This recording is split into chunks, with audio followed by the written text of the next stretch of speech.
them stay in one place. Just like a monkey. You can't get a monkey to be a yogi, to be a Buddhist, and to sit in one place. The monkey's all over the place. He'll be quiet for a little bit, but he's going to be in this branch, that branch. And this is the way Chanchalam is this the way Lakshmi is, just always moving about.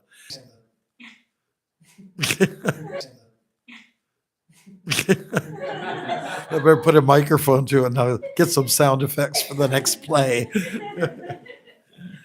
Yes. So we're just demigods. They flex their muscles. They are always out there showing who's in charge, and oftentimes they are in charge. Vishnu tends to favor them. But the problem with the demigods, like any conditioned soul, is that they get comfortable. They get complacent. Complacency is a very bad, it's one of your worst enemies, when you get too relaxed, too comfy, cozy.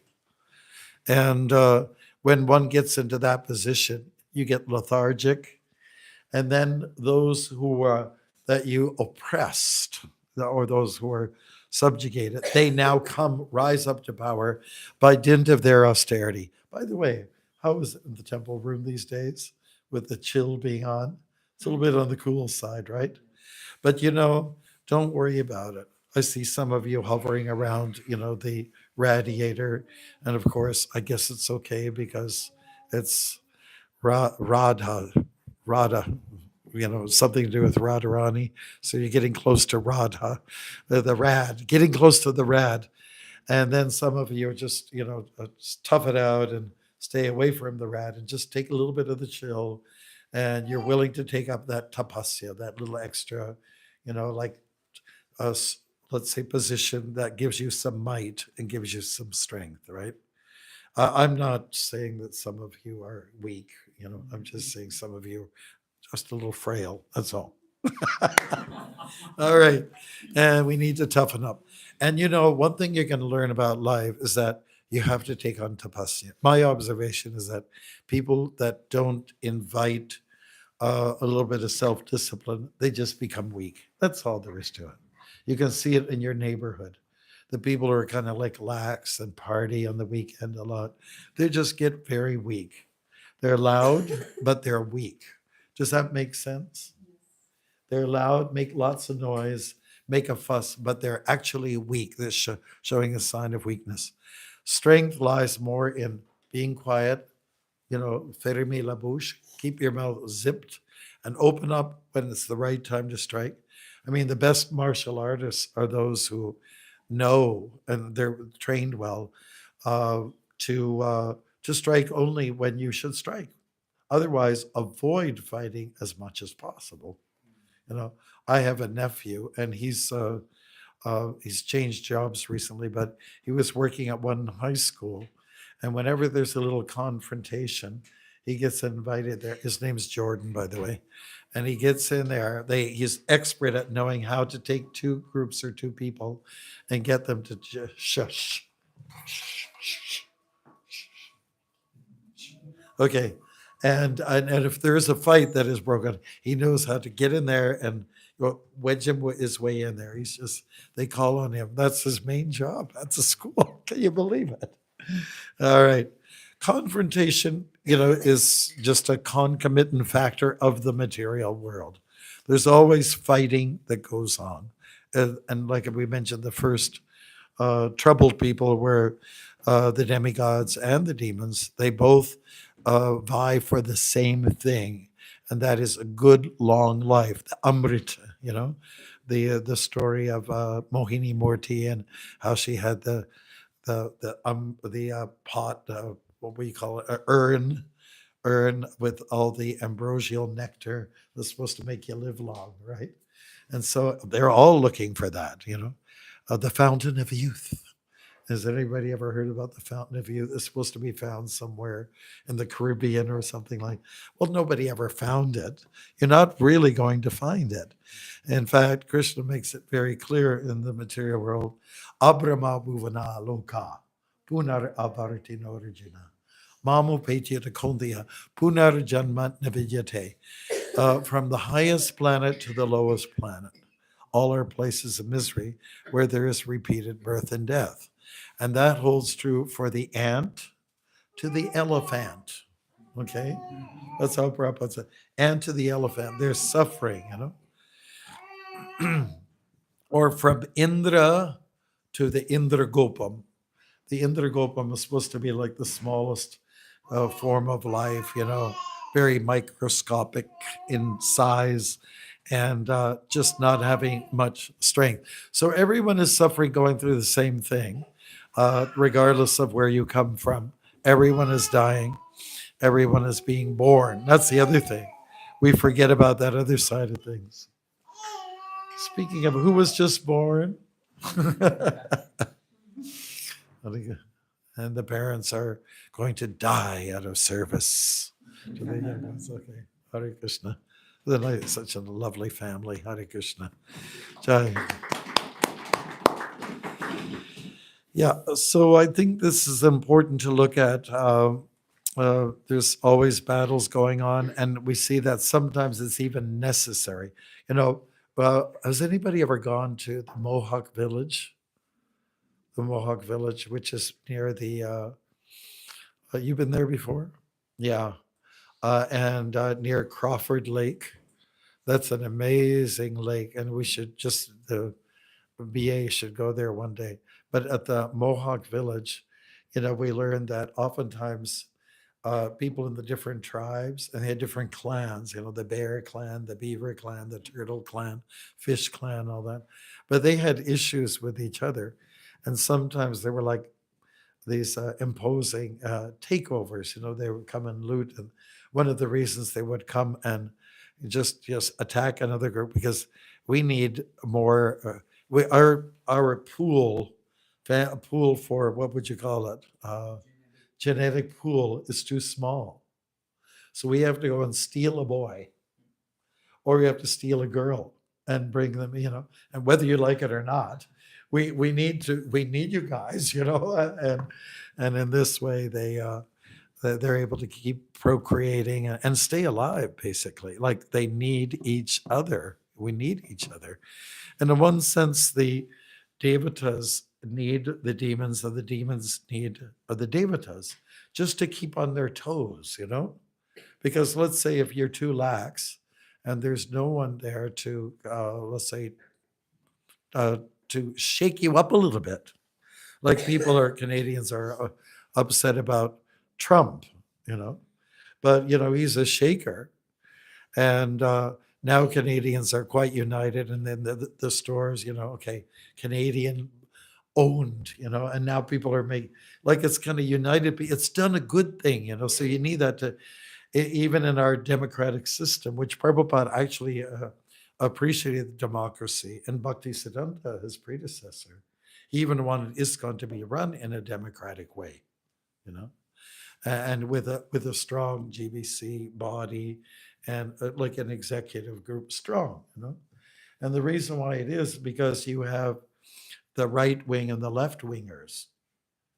I don't know if I told you, but on my way back from India, I saw the film about how when they have to vote for a new pope, when the pope is getting older, and it's an amazing system. It's democratic. And in the film, which was nicely rendered, and which is clean, there's no sex scenes, so monks like us can look at it. There was definitely the liberals, and there were conservatives. It's very obvious, And so it was just very interesting to see how that is. And it's better to have that than just to have a nasty dictatorial situation. Okay. So let's say, for instance, one devotee had written to Prabhupada and said, we're very troubled in our temple, not sure what to do. There's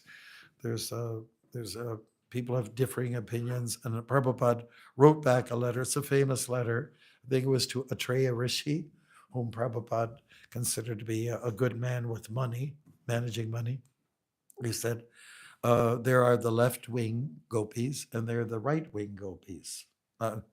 And what do you do about that? There's people have different opinions. Prabhupada was basically, let's say, resolving the issue of accommodating both by saying that as long as Krishna is in the center, the left wing gopis are trying to please Krishna, and the right wingers are doing the same as well, right? So, in fact, when you think of a bird, pull a bird out of the sky. How about a dove? I like doves. Anybody like doves? Okay, you know their sound, their beautiful sound in the morning. So if you grab a dove and you look at it's got two wings. Now, we know in the story of the Ramayana, when Ravana came to attack Jatayu, the vulture, he cut off a wing and then he could just flap. He couldn't fly anymore, you know. And then he de-winged the other one, and then he was finished pretty much. His power was gone. So in the same way, like a bird requires left and right wing to fly, you know. So even in ISKCON, we have issues, and wherever there's issues, you usually need a box of tissues. But we know that when it comes to discussions on the upper level or whatever level you may have of administration, you have to hear two sides, and you have to try to come in the middle. You have to try the truth always is in the middle. You know? So if we keep that, even the Buddhists, they talk like that. The truth, it's in the middle road. It's not this road or that road, it's in the middle road. So just keep that in mind. If I was to take a walk over to Mahabhagavat's place, and I would, from the temple, I'd try to find the middle road. Okay. I know that I can take Highway 2 and go all the way to Montreal and then zip over, or I can go to the Windsor side. But I should just find out what's the quickest way to go. Check with Google or God, one of the two, or both maybe, because you got to hit in the middle. Then I'll find out the route. So this is the point. Go down the middle. Middle means mode of goodness. Even if you have a mode of goodness culture, you're going to find that rajas will pop up. And wherever there's rajas, there will be conflict, there will be fighting. You can't get away with it. Just like, say, if you analyze yourself, I'm a peaceful person, I'm a good devotee. Everyone tells me that I am. you know, you know. But then, but inside, there's conflict. Oh, should I take that extra samosa, or something along those lines. Oh, that is very nice devotee. He's also told to be a good devotee, but I'm jealous of him. He looks more handsome than I do, or whatever it is. He's got a better looking shika. There's we have struggle inside. And it can be on the subtle level. It can also be on the physical level, where we have struggles. When we have the viruses, whether big or small. I know I have one little toe and it's got a fungus infection. I'm trying to fight it like a fierce warrior. I feel like, oh, Bhishma, empower me to get rid of this. So the thing is that we have issues, on all levels of conflict. And providence comes in and kind of slams everything. Providence basically is Krishna, and Krishna will resolve all the problems. It's called death, by the way. And we live in the Marita. We are living in the world of death, the place of death. That's totally confirmed now. All right. Yeah. And, death is okay because it's the end of a chapter in a book and then a new chapter begins, Like imagine if you had a book, like the old style, like this, instead of there's no, it's an endless thing. There's no like breakage.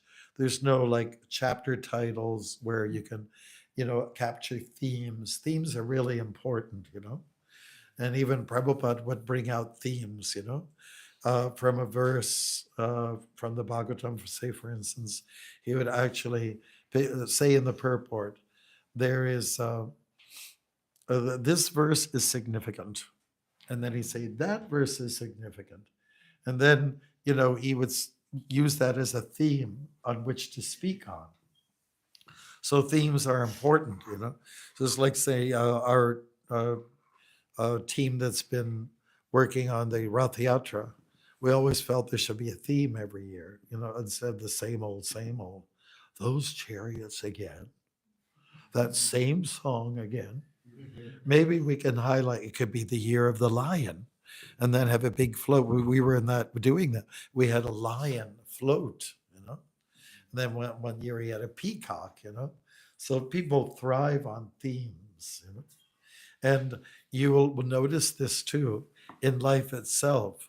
When you're a baby, like was demonstrated, you're a little bit rambunctious, and you like a lot of attention. So the theme is what? Get attention. And those are formative years. So you are learning a lot.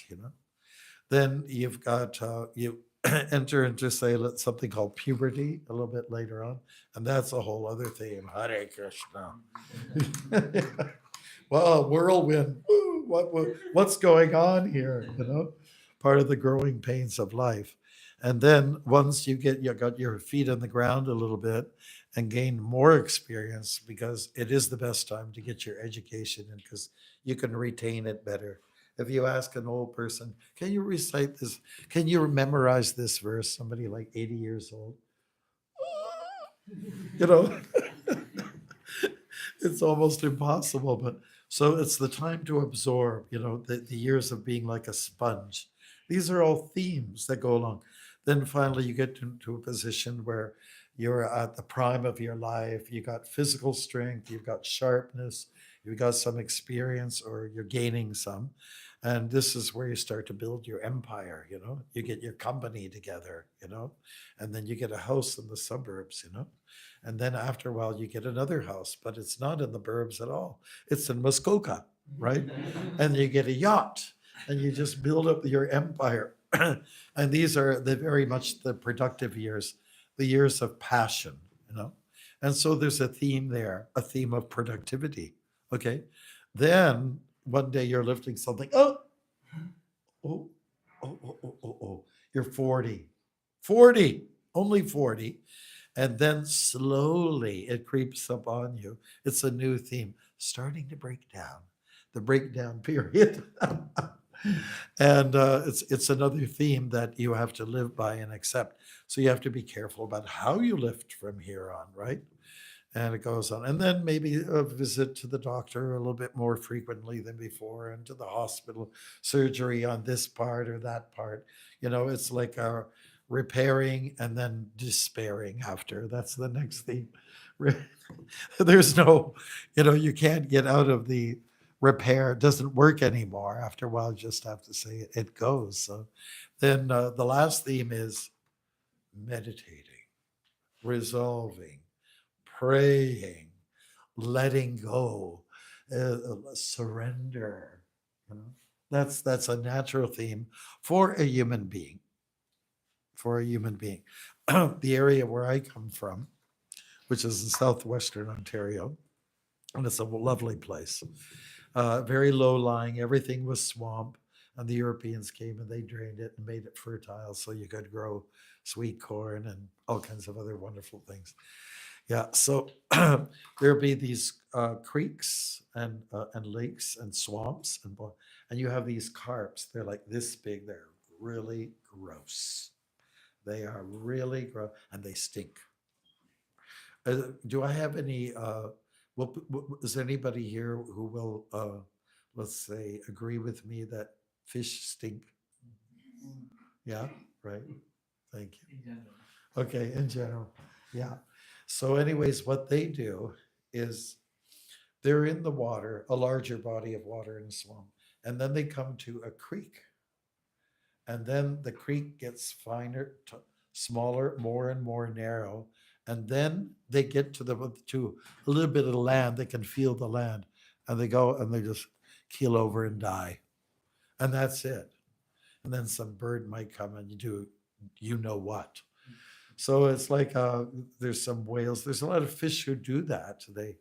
Uh, we went to Pelee Island once, and there was this little catfish, and it went like this, and there were a bunch. We had families there.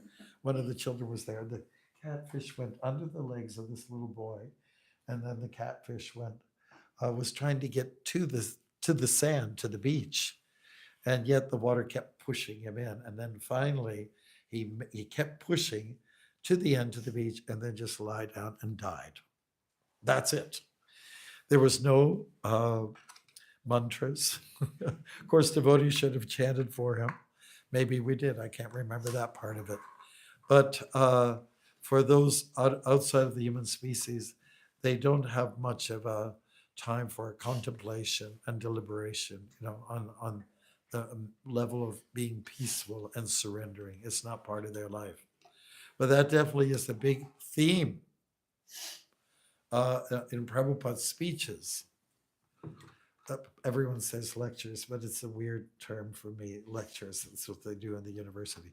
Prabhupada's talks, Prabhupada's speaking, Prabhupada's class, that I find a little more favorable, but do as you like. It's a free country, at least until America takes over. Okay, and they will never do that, so we will fight. Okay. So the thing is that the theme that is quite common is that when Prabhupada speaks, you're human, you're different. We don't have to say we may have dominion over the other species. It doesn't mean you have to have a superiority complex. It just simply means that you have the ability to use some parts of your brains that other animals don't use. Okay? And basically, we can say we have a bit of a monopoly. Just like we have a monopoly on hate and destruction, we also have a monopoly on the other side. It's true. To let go, to go for peace, to go for tranquility, and to go for meditating on the Supreme Lord's form and his name and so on, like that. And his prasadam, too. Okay. Yeah. So that's a theme. Another theme that I find very interesting in the books is that a king has been ruling for some time. It's time for him to retire. Uh-oh, what am I going to do? I don't have any children. I don't have any sons, especially. And then, he calls for the sadhus to come in, the munis and the rishis come in. And then some kheer is made, and then he administers to the wife, to the queen. And then the queen, lo and behold, wow, yeah, an avatar comes through the birth canal, boom, Haribol, to solve all the problems. So that's very much a common theme, succession planning. That has become a common theme for our leaders in the movement. When we started the movement, 60s, no worry, we're all young, spriteful. 70s, no problem, we're supermen and wonder women, and everything's good. 80s, okay, there were some struggles. We had some major. Prabhupada had now left. In the late 70s, we were still running on the Prabhupada power, the residual purity of Prabhupada. But then the 80s come along and says, oh my God, I think we might have to excommunicate a few people. They're really off track, And so the movement changed. It had its ups and downs. And that's kind of what makes a movement bona fide, when there's struggle after a great person leaves, the founder, the instigator.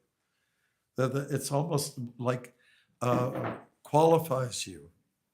You're going to live because you've gone through everything already in the beginning, So just it was back in, not so long ago. We're 50 years old. ISKCON was 50, and devotees were celebrating it. And it's time to debrief. It's time to look, how are we doing? And one of our God brothers, he relayed to it like this. He said, well, we've gone through a lot of ups and downs. We've gone through struggles.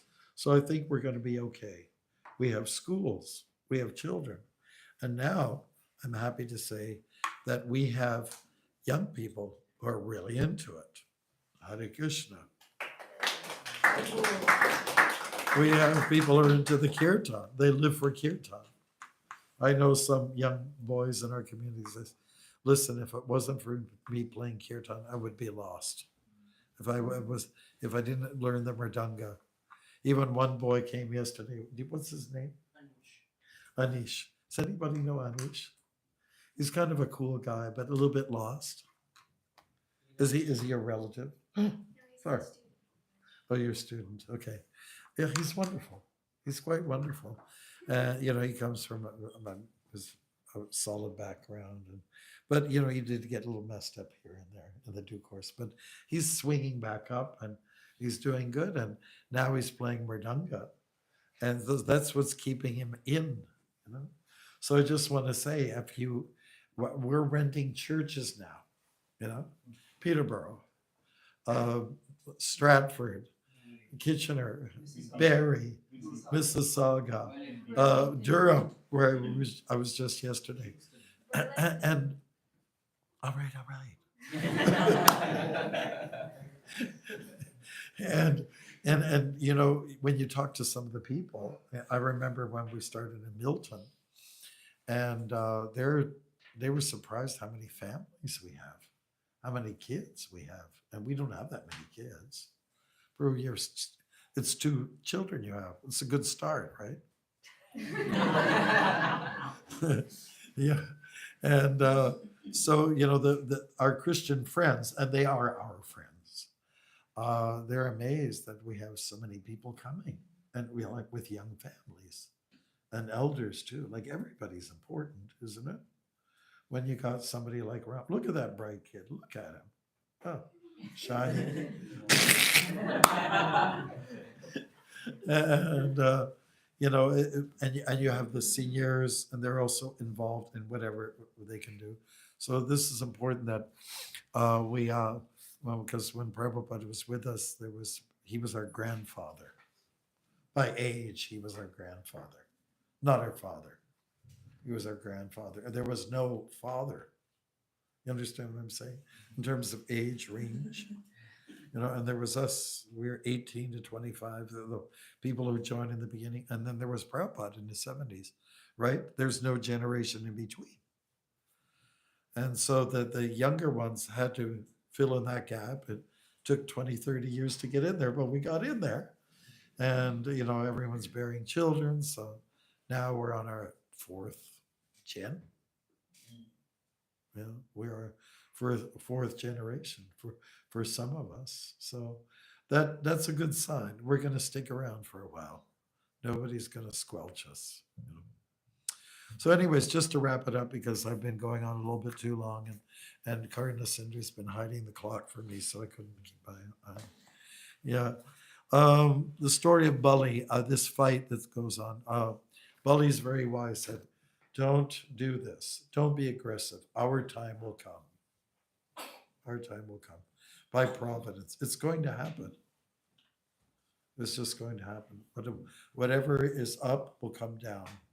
What goes up must come down. Spinning wheel, gotta go round. Okay. Yeah, so that's it. It's the law of gravity, right? So that's what we can expect.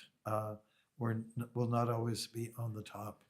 We'll be down on the bottom. Even Muhammad Ali, he was the top, but he got defeated by providence. He got Alzheimer's, and he just couldn't. I guess too many blows at the head, even though he was the champ. So nobody's going to stay in power, physical power, forever. But what we are recommending, and this is my closing line, is to be spiritually always tuned up. Okay, through sadhana, chanting, building up good relations. Okay, Hare Krishna. Okay, the universal form is showing itself over here. Mahabhagavat, go ahead. Right, Maharaj, can you, the ISKCON and the disciplic succession is actually not a democracy, because we talk about authority, we talk about disobeying the orders of the spiritual master is an offense, and so on. So can you talk a little bit more about how, like, I understand what you're trying to say, but I just want to hear more about how that is, like, because it's not a democracy. You can't take the opinions of everybody to run ISKCON, for example. Because then they would have all sorts of things in the temple. Yeah, well, but you know, in democratic system, you discuss things, right? Like good Brahmins do, Brahmins and Kshatriyas getting together, and then you come to a decision, and then you follow that decision. Decision made, follow it. That's it. So you mean collaborative, not democratic. Yeah, well, that's what we mean by democratic. That's what I'm saying. I mean, Democratic means will of the people, so the majority rules. Right? but the will of the culture. We're not just talking about people outside. We're talking about the will of the devotees, right? And in particular, the senior devotees, the mature devotees. I mean, that's how the JBC was established by Bhakti Siddhanta. You know that on that. But the GBC thread. is not, they are appointed by other GBC members. So in other words, it's not really a democracy because the will of the people or the like Yeah, Scott Toronto cannot but elect a GBC. but the people, let's say the leaders are supposed to represent the desires of the people, you know? And also the desires of the acharyas. Somehow you got to get it midway. You know, I mean, the job is to, you know, to protect people, to provide, and like listen. This is the big thing. Listen, you know, to another side. Shravanam, Kirtanam, Vishnu, Smaranam, Padasevanam. You know, if you are in a culture where the people don't listen, then you're going to be destroyed. So we need to at least listen. You know, like there was a time when we didn't listen to the women enough. You know, it was just like a patriarchal, and the patriarchs are fine. You know, but you need to get the input from the Matajis too.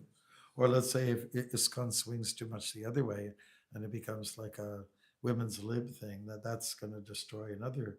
That's also self-destructive. But we at least have to start to hear each other a little bit. You know, and that's the first of the 9 practices of devotional service. If you're hearing from a devotee, you're not hearing from a mundane person. You're hearing from someone who's got leading a regulated life. It's assumed. Anybody else? We're in the back. Maharajji, these demons were once devotees, and because of the force of providence, they turned into demons. When we read the pastime of Jay and Vijay, it doesn't seem like out of punishment they were turned into demons, but it was Krishna's kind of leela Direction, he wanted yeah. to do. So sometimes this negativity or darkness also serves a divine purpose. Mhm. This mode of ignorance is also serving Krishna. Devotion is a very complex thing if you look at them. It's not always about mode of goodness, but mode of ignorance is also pleasing him. Yes, in one way you can interpret it that way. Sure, mode of ignorance. I mean, if we didn't sleep at night, we wouldn't be sitting here like this now. So yes, all these energies, the 3 energies, this Rajagun, Tamagun, Sattvagun, they're all important. They balance each other. And they, like Krishna describes in the Gita, they are vying for power, dominance, you know. But there has to be, the problem is in the world when people dealing with the 3 energies, they're not dealing with Sattvagun enough. There's not enough of that. Just like the police officer that came in today, right? He's a devotee, and yeah, your friend. Remember, he came today during japa after you left. He stepped in. You know, the police officer. Oh, And I told him, we have a problem at the Rath Yatra. There's a lot of pickpockets, and he said, yeah, there's Toronto's getting, you know, like the whole world is. And I said, um, there's not enough education going on about the advantages of being peaceful and getting along with each other. And when you see what people view on the screen and everything, it's all about violence. The more you can get, the better it is. The more you're occupied and attentive. So there's not enough sattvagun, and where there's sattvagun, there's wisdom, and that's not being shared either. There's not enough of it. That there's an imbalance. So people tend to gravitate to the motive. It's not even given any importance. No. They're only And, losers. and you know, it's kind of like if you look at pictures of people from the 60s, they're all, like at the beach, they're all slim and trim and healthy looking. Now you go, everyone's fat. They've got earrings, they got all kinds of stuff and tattoos, and everything all over the place, and it's hard to distinguish between the beach balls and the people. It's Please look very clean. yeah, so it's and they're loud, and and the music, it's totally dark. It's so obviously tamagu, so we are going down a dark side. And then what happens, because my parents, one thing I remember about my dad in particular, he talked about the war, how it was, and it wasn't nice. But it forced people to value each other more. Well, you have friends, you have family. And then after the war was over, it said, we better behave. No, don't waste any bread. Don't waste any crumbs. So people got more sattvic after that. Then the next generation, 2 generations down the road, they get lax again, and they just forget, and they just get lazy, and they got confrontational, and it's totally hip to be uh, to be angry and to use foul words. Like a lot of people, they don't know their English, their vocabulary is so minute. It's like there's every other word is 4 letter word, and it's not Rama. It's really, if you could compare it, was something else. Wow. The more gross you are, the more you'll get attention. Yeah. You had your hand up also. Yes, Maharaj. So, by providence, in simple terms, is like Krishna's will. Sure. So, how No, providence? nothing moves. Even the blade of grass moves without the will of the Lord.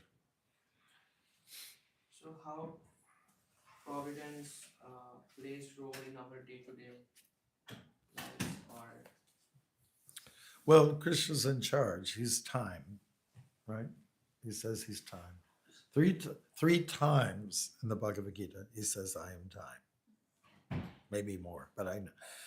Chapter 10, chapter 11 says, I am time, destroyer of the worlds.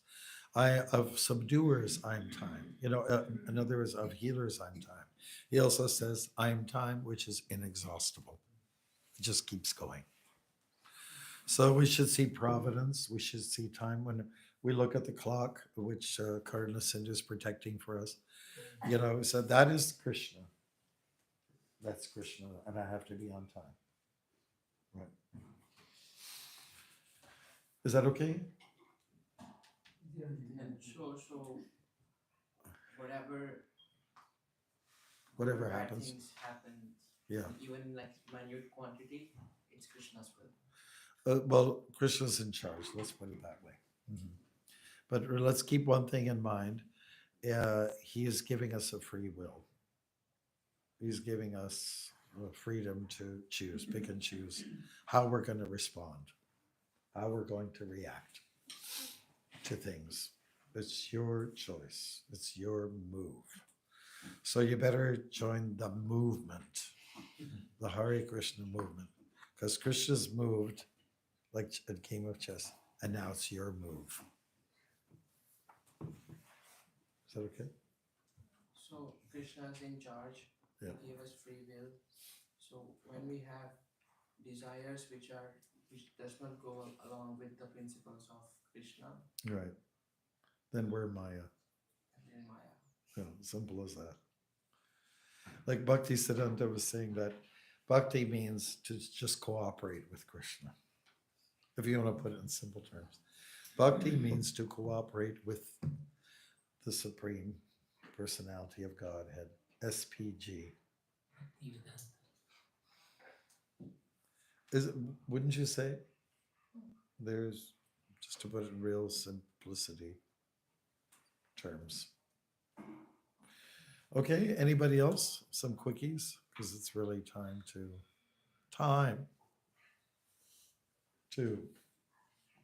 see Krishna and to have darshan of Krishna in a very interesting form. Thank you, Mahabhagavad Prabhu, for coming every Sunday so loyally and making that sabji, which is a little brownish, which has some flavor to it. I don't know what you did today, but it's pretty standard. Yeah. Anybody else? Thank you, devotees from Oakville. Thank you, devotees from, well,